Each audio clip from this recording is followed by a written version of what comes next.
I want you to understand something before I tell you this story.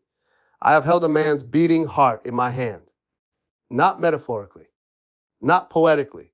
I mean, I have physically cradled a human heart inside an open chest cavity while a helicopter was shaking so hard my teeth were rattling, and I squeezed that heart in rhythm because the monitor had flatlined and the defibrillator had taken a round through its casing, and there was nothing else left to do but become the machine myself.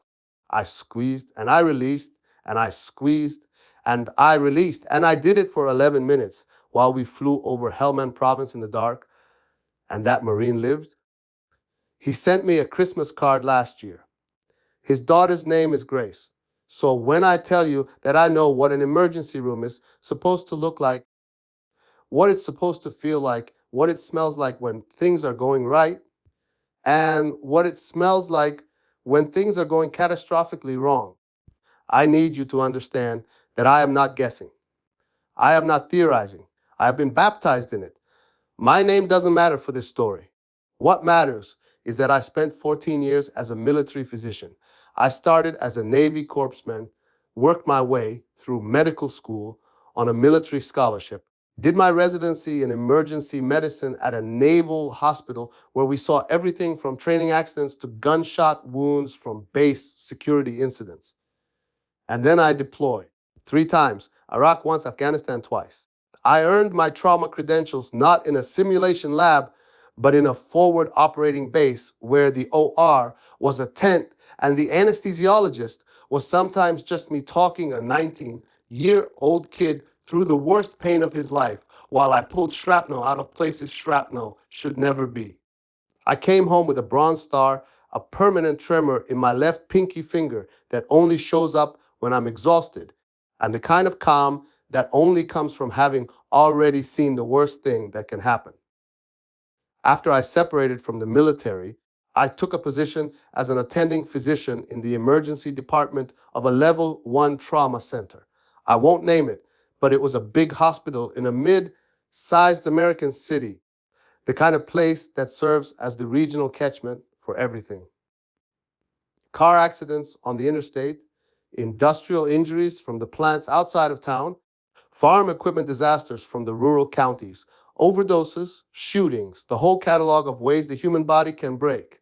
We were busy. We were always busy, but we were good. Our department had built something real over the years, a culture of trust, a rhythm that came from people who had worked together long enough to communicate in glances, in nods, in the way someone hands you a pair of trauma shears handle, first without being asked.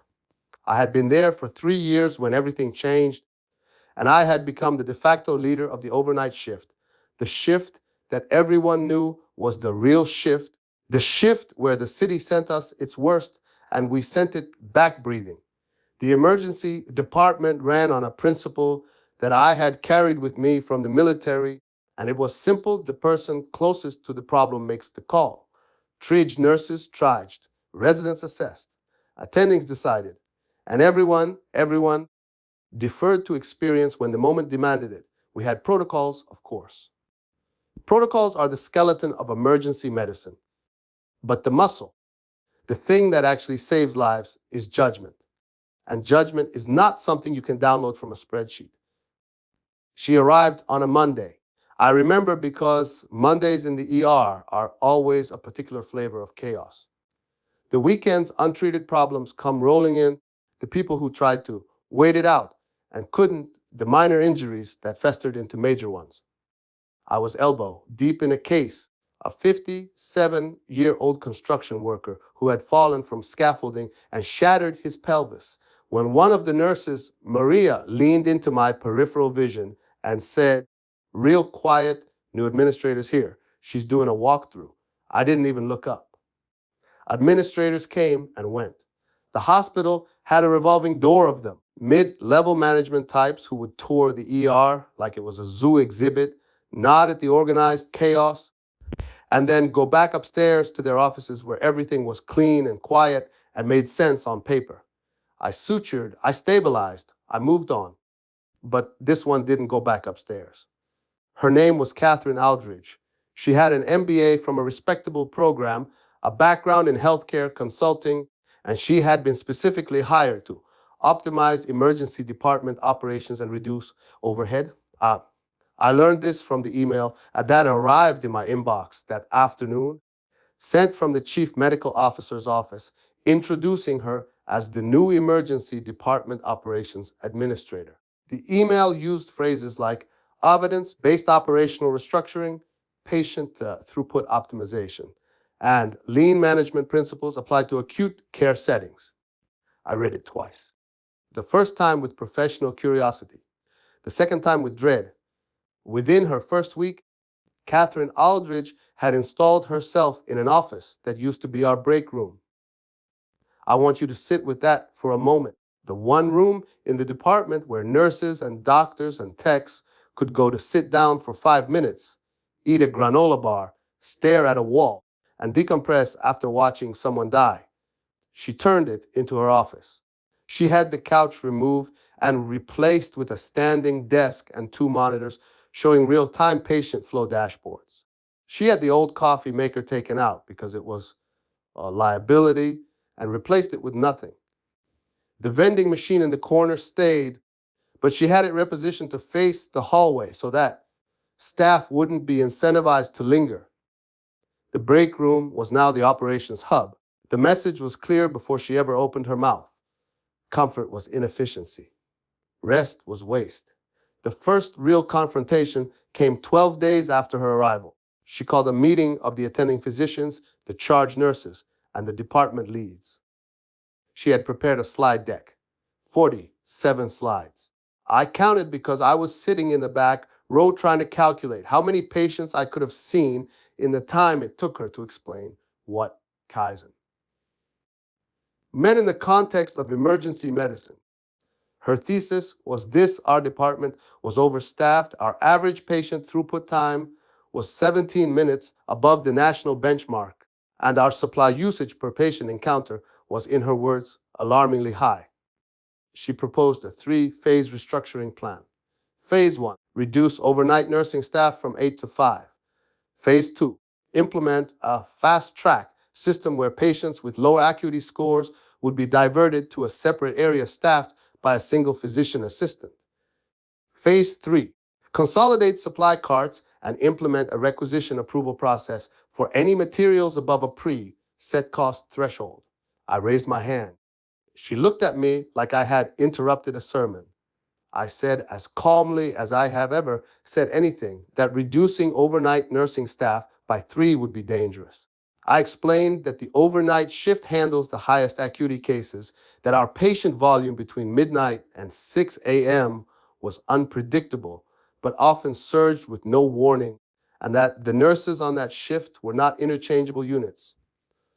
They were specialists in trauma response, and losing 3 of them meant losing the ability to run 2 simultaneous resuscitations, which we did, on average, twice a week. I told her that the supply requisition process would create delays in accessing critical materials, that in a trauma situation, the difference between a supply cart that's stocked and one that requires a form and an approval is measured in minutes, and minutes are measured in lives. She smiled at me. It was the kind of smile that people give when they've already decided you're an obstacle and they're calculating the most efficient way to remove you.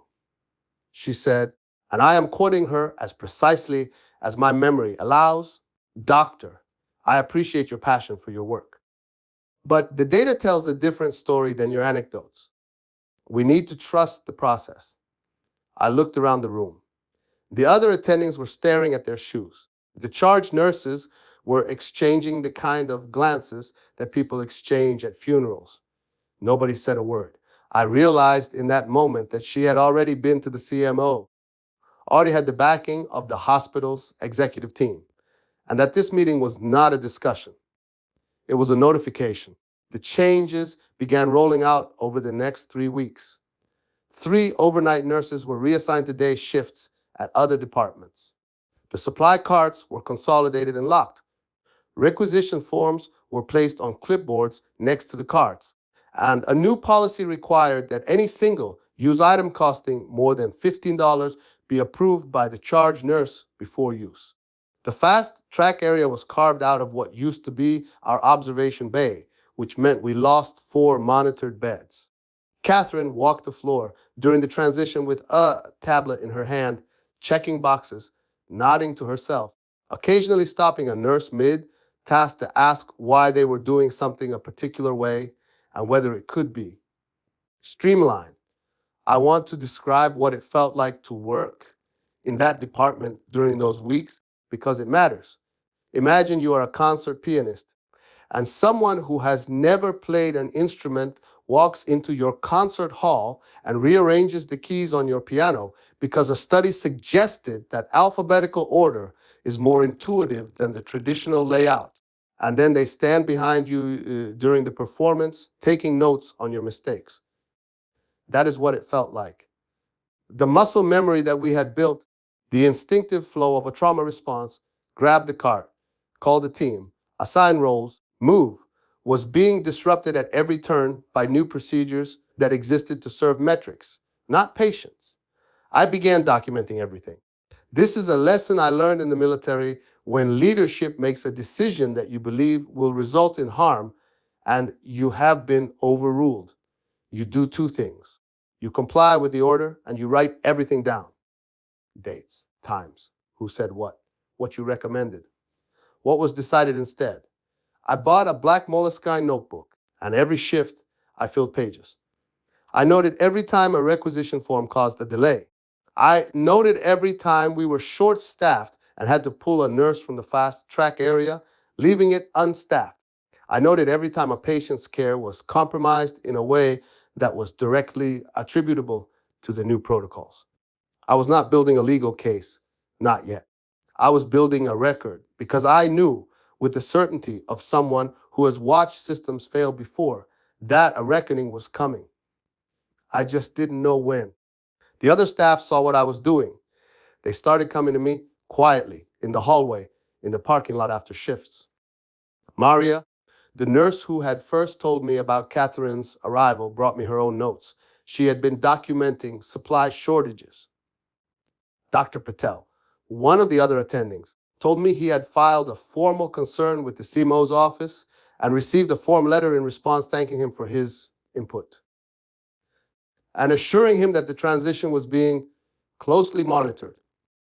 The respiratory therapist, James, told me that he had been told to stop staging intubation kits in the trauma bays because it was wasteful if they weren't used. I wrote it all down. Catherine, for her part, was riding high. Her dashboards were showing exactly what she wanted them to show. Patient throughput times had dropped. Supply costs were down. On paper, the emergency department was performing better than it had in years. She presented her results at a hospital board meeting and received what I was told was enthusiastic applause. She sent an email to the department with the subject line, "Our Progress," that included graphs with upward trending arrows and a quote from Peter Drucker about efficiency. I read it standing in the hallway at 3 in the morning, covered in a stranger's blood, having just lost a 22-year-old motorcycle accident victim because we didn't have a second nurse available to manage the blood transfusion while I was managing the airway. And I thought about responding to that email, but decided that the notebook was more powerful than any reply I could write. 6 weeks into Catherine Aldridge's new regime, it happened. And when I say eat, I don't mean a single event. I mean the night that every emergency physician dreads, the night that tests everything, the night that separates the departments that are built to withstand pressure from the ones that have been hollowed out by people who don't understand what pressure actually means. It was a Thursday, late October. Temperature had dropped hard and fast, first real cold snap of the season. At 7:14 p.m., a charter bus carrying a church group, 43 passengers, mostly elderly, lost control on the interstate overpass 6 miles from the hospital. The bus struck the guardrail, flipped onto its side, and slid for approximately 200 feet before coming to rest against a concrete barrier. The call came in. and the words mass casualty incident hit the department like a physical force. I felt it in my sternum, that old familiar compression, the one that tells your body to dump adrenaline and sharpen everything. Every sound gets clearer, every color gets brighter. Time slows down just enough for you to move through it with precision. I was the attending on shift. Under the old system, I would have had 8 nurses, 2 residents, a full complement of techs, a respiratory therapist with pre-staged equipment, and supply carts that I could crack open without filling out a form. Under Catherine's system, I had 5 nurses, one of whom was covering the fast track area alone. I had 2 residents, both of them second years, competent but not yet seasoned. I had James, the respiratory therapist, who had exactly 2 intubation kits available because the rest were locked in a supply room that required a requisition form and a charge nurse signature to access. And I had 4 monitored beds, fewer than I should have, because the observation bay was now the fast track area. I picked up the phone and called the operator. I told them to activate the hospital's mass casualty protocol.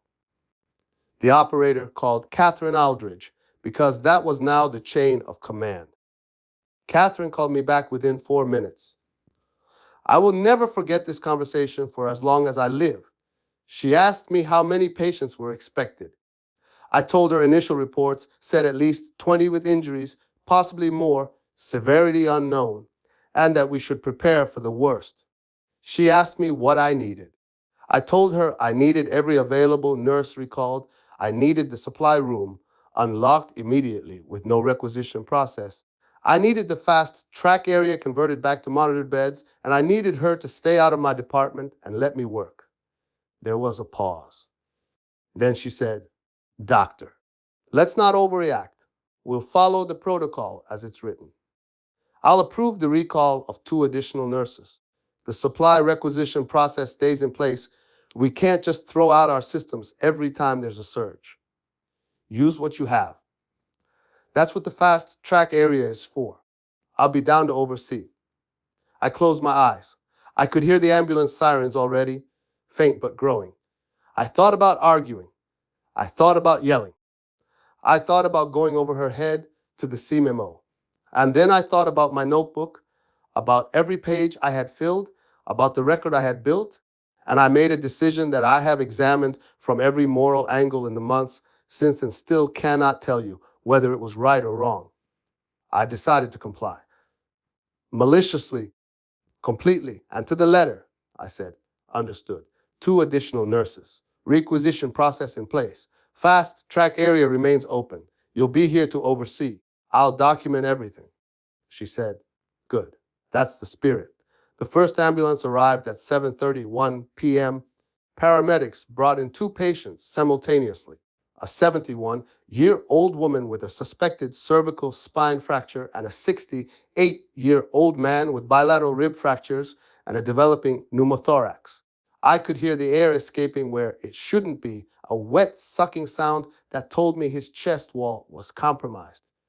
In a normal world, I would have had a nurse on each patient, supplies at arm's reach, and a respiratory therapist ready with a chest tube tray that was already laid out. In Catherine's world, I had 1 nurse for both patients, a supply cart that had a chest tube kit but required me to sign a form before I could open it, and James standing next to me holding the only intubation kit he was allowed to have pre-staged. I signed the form. I noted the time, 23 seconds to fill out the requisition while a man was struggling to breathe. I inserted the chest tube. The man's lung reinflated with a sound like a balloon filling. He would live, but those 23 seconds in a mass casualty event are an eternity. The second wave arrived at 7:44, 4 more patients. Then at 7:52, 3 more. Then they started coming in clusters, some by ambulance, some by private car. Family members who had driven to the scene and loaded their injured relatives into back seats and raced to the hospital with their hazard lights on and their hands shaking. By 8:15, I had 16 patients in a department that was designed for this kind of surge, but had been deliberately stripped of the capacity to handle it. I was everywhere. I was trudging at the door, barking orders to residents, physically moving patients from gurneys to beds myself, because I didn't have enough hands. Maria was running between rooms like her feet were on fire, hanging IV bags, checking vitals, holding pressure on wounds. Dr. Patel had been called in, not by Catherine, but by me, personally, on my cell phone. And he arrived still pulling on his scrub top, took one look at the department, and said a word that I will not repeat, but which perfectly summarized the situation. Catherine arrived at 8:20. 2. She walked into the department wearing slacks and a blazer, holding her tablet, and she stopped just inside the entrance. I watched her face. I saw the exact moment that the reality of what an emergency department actually does hit her like a freight train.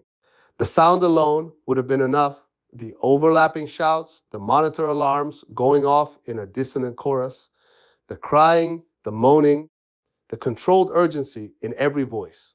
But it was the smell that I think got to her. Emergency rooms have a smell during a mass casualty event that you never forget. It is blood and antiseptic and sweat and fear. And underneath all of it, the metallic tang of adrenaline itself, as if the air is charged with it. She stood there for approximately 90 seconds without moving. Then she walked toward me and said, "What do you need?" I looked at her. I was holding gauze against a laceration on a woman's forehead with one hand and writing orders with the other. I said, "I needed things 3 hours ago that you told me I couldn't have. Right now, I need you to either open the supply room and get out of my way, or leave the department entirely. Those are your two options." She opened her mouth. She closed it. She looked at her tablet. The dashboards on that tablet were useless now, and she knew it.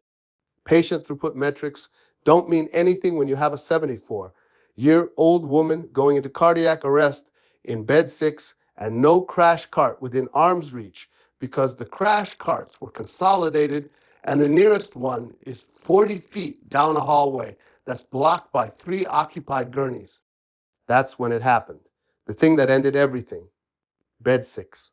Eleanor Marsh, 74, church group treasurer, the woman who had been sitting in the third row of the bus and had been thrown sideways into the window frame. She had come in with what appeared to be a concussion and a broken wrist, relatively minor. She had been triaged as a yellow, urgent, but not immediately life-threatening. She was in bed 6 because it was the only bed available, and it was in the fast track area, which meant it was being monitored by a single PA who was also covering 4 other patients. At 8:37, Eleanor's heart stopped. The PA, a young woman named Sarah, who was doing everything humanly possible with the resources she had been given, called the code. I heard it from across the department. Code blue, bed 6. I ran. Maria ran. James ran with the one crash cart we could access.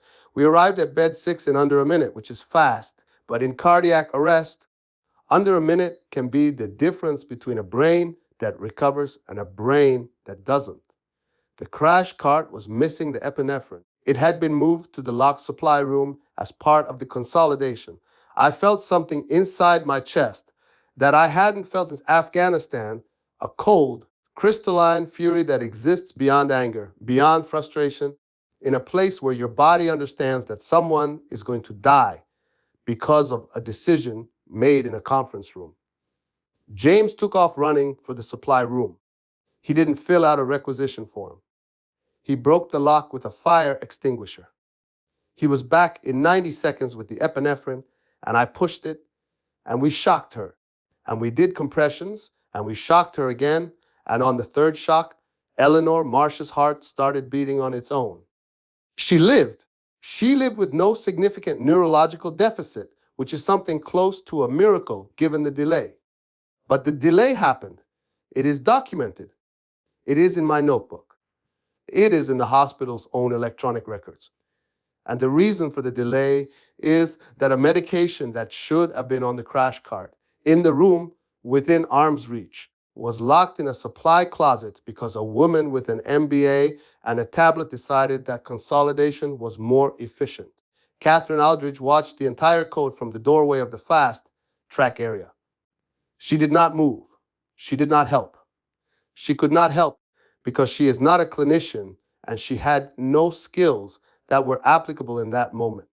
She stood there with her tablet against her chest like a shield, and she watched us fight for a woman's life with one hand tied behind our backs by policies that she had written. After we stabilized Eleanor, after the last of the bus patients were either admitted or discharged, after the department had quieted to its normal low hum of controlled urgency, I walked to the nurse's station. It was 11:40, 8 p.m. I had been working for nearly 7 continuous hours without sitting down. My scrubs were stiff with dried blood. My hands were steady, because they are always steady when it matters, but my left pinky was tremoring, which meant my body was telling me I was past the point of exhaustion. Catherine was sitting in her office, the former break room, with the door open. Her tablet was on the desk. Her blazer was draped over the back of her chair. She looked small in a way she hadn't before, diminished like someone who had just been shown the actual size of the thing they thought they controlled. I walked in. I closed the door. I sat down in the only other chair, which was a hard plastic chair that used to be in the waiting room. I placed my notebook on her desk, open to the first page, and I said, I want you to read this, all of it. And then I want you to explain to me, using your data and your dashboards and your lean management principles, why Eleanor Marsh almost died tonight. She didn't read it. She looked at the notebook, and then she looked at me, and she said very quietly, I was trying to help. I said, I know. That's the worst part. I filed my formal report the next morning. It was 18 pages long, single-spaced, with dates, times, specific incidents, names of patients whose care was compromised, a detailed account of the mass casualty night, and a clear, evidence-based argument that the operational restructuring had created systemic failures that endangered patient lives. I attached Maria's notes. I attached Dr. Paddle's notes. I attached the incident report from the Code Blue on Eleanor Marsh, which included the 90-second delay in accessing epinephrine due to the supply consolidation policy. I sent it to the chief medical officer, the hospital's patient safety committee, and the hospital's legal department. I sized Catherine Aldridge. The response was swift, not because hospitals are fast at anything, but because the legal department understood immediately what that report represented. It represented liability. It represented a potential wrongful death lawsuit that had been avoided by sheer luck and the physical strength of a respiratory therapist who broke a supply room lock with a fire extinguisher. It represented a paper trail that documented in meticulous detail that the hospital's administration had been warned repeatedly by its own physicians and had ignored those warnings in favor of cost savings. Within 72 hours, the overnight nursing staff was restored to full levels. The supply requisition process was eliminated. The fast track area was converted back to the observation bay. The crash carts were restocked and repositioned according to the original layout. The break room was given back to us, and someone, I suspect Maria, bought a new coffee maker that was twice as nice as the old one. Catherine Aldridge was not fired. I want to be honest about that because this is not one of those stories where the villain gets marched out of the building in handcuffs. What happened was quieter and, in some ways, more devastating. She was reassigned to an administrative role in the hospital's outpatient clinic network, a position where her spreadsheets could do their work on appointment scheduling and supply ordering for routine check-ups, where the stakes were low enough that her theories about efficiency could be tested without anyone dying. I was told she accepted the reassignment without protest. I was told she left the ER on a Friday afternoon without saying goodbye to anyone in the department. I was told she cleaned out her office, our break room, and left it exactly as she found it, minus one standing desk and 2 monitors. I never spoke to her again. The hospital quietly settled a complaint from Eleanor Marsh's family. I don't know the exact amount, but the number I heard through the channels that exist in every hospital, the whispered network of nurses and techs who know everything, was $4.2 million. Eleanor herself recovered fully. She sends the department a card every Easter with a handwritten note that says, "Thank you for giving me more time." I keep the first one she sent in my locker. The CMO called me into his office about a month after everything settled. He thanked me for my diligence and my commitment to patient safety. He told me that the hospital was implementing new policies regarding administrative oversight of clinical departments, policies that would require any operational changes to be reviewed and approved by the department's attending physicians before implementation. He asked me if I had any concerns. I told him that my only concern was that it took a 74-year-old woman's heart stopping for the hospital to remember that emergency medicine is not a business process. It is a covenant. It is a promise that when you come through those doors broken and terrified and bleeding, the people on the other side will have everything they need to save you, and they will not be slowed down by a form or a lock or a policy written by someone who has never held a human heart in their hands. He didn't have a response to that. I didn't expect one. I still work in that emergency department. I still take the overnight shift. The tremor in my left pinky still shows up when I'm exhausted, which is most of the time. The notebook is still in my locker, next to Eleanor's Easter card, and I add to it when I need to, because the lesson of Catherine Aldridge is not that one administrator was bad. The lesson is that the system that hired her, that empowered her, that let her dismantle a functioning department because the numbers looked right on a slide deck, that system is still in place.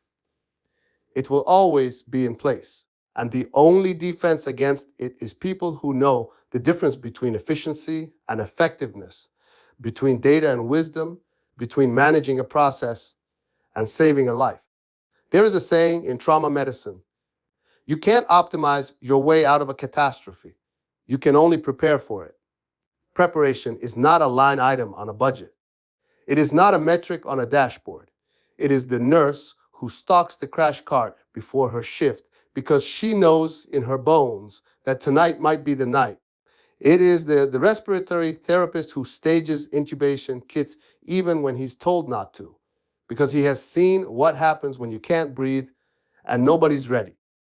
It is the doctor who writes everything down, not because he wants to build a case, but because he wants there to be a record, a testimony, a proof that someone stood in the gap and said, "This is wrong, and I told you so."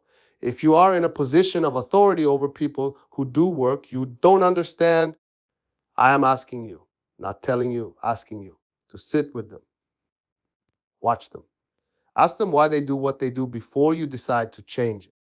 The answer might save someone's life. It might save your career. And it will almost certainly save you from becoming a cautionary tale told by a tired doctor in blood-stained scrubs at midnight, writing your name in a black notebook, waiting for the reckoning that you built with your own hands. That's the story. I wish I didn't have to tell it.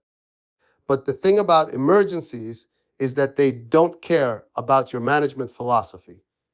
They come when they come, and they test what you've built. And if what you've built is hollow, they will tear down and show everyone what was never there to begin with. The ER is quiet tonight, but I've got my notebook, and the crash cart is stocked, and the break room has a coffee maker. And that's enough. That's always been enough.